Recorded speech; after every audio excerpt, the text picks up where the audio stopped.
आता इथे पाहू शकता हे पार्ट 2 आहे महालक्ष्मी उद्यापनाचा। तर इथे मी अगोदर आता जेवण सुवासिनीला वाढायच्या अगोदर त्यांचे पाय वगैरे धुवून घ्यायचे, त्यांची पूजा करायची, ओटी भरायची आणि जी काय आपण साडी वगैरे आणलेली आहे ती साडी त्यांना नेसायला सांगायची। ते इथं पाहू शकता असं पाय धुतल्याच्या नंतर हळदी कुंकू अक्षदा फूल वाहून आपण देवी स्वरूप जी सुवासिन बोलवलेली आहे त्यांच्या पाया वगैरे पडून घ्यायचं। तर इथे पाहू शकता आता तुम्ही आणि हे आपण जेवू घालायच्या अगोदरच पाय वगैरे धुवून घ्यायचे आणि जी काय ओटी आहे ती पण भरून घ्यायची आणि त्यानंतर जी साडी वगैरे आणलेली आहे ती नेसायला सांगायची त्यांना। आणि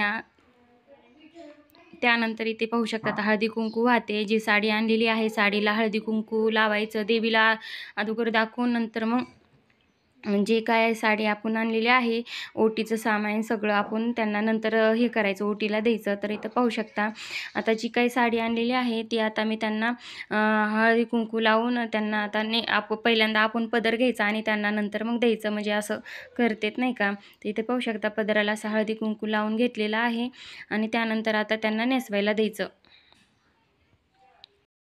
आता त्या साडी नेसत आहे तोपर्यंत मी ताट इकडे तयार करून घेतलेला आहे। तर इथे पाहू शकता त्यानंतर साडी नेसली त्यांनी, मग त्यानंतर ओटी वगैरे भरली त्यांची, जे काय आपण शृंगाराचं साहित्य आणलं आहे ते त्यांना ओटीत द्यायचं। तर इथे पाहू शकता आता आणि गजरा वगैरे लावायला सांगायचं त्यांना नाही का। इथे पाहू शकता मी आता लावायला देत आहे। खूप छान असं प्रसन्न वाटतं आपण उद्यापन वगैरे केलं ना। मला व्हायला होते ना फुलं जास्वंदीची राहू दे एक राहू खाती इथे पाहू शकता सुवासिनी जेवण वगैरे करून घेतल्या, बाकीच्याही सुवासिनी येऊन गेल्या पण त्यांचं काही शूट केलेलं नाही मी।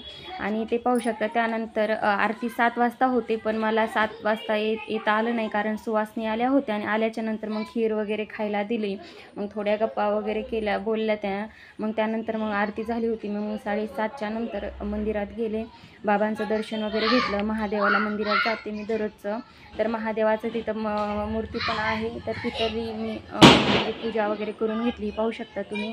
त्यानंतर मग बाबांच्या पाया वगैरे पडले आणि बाबांना नमस्कार वगैरे केला आणि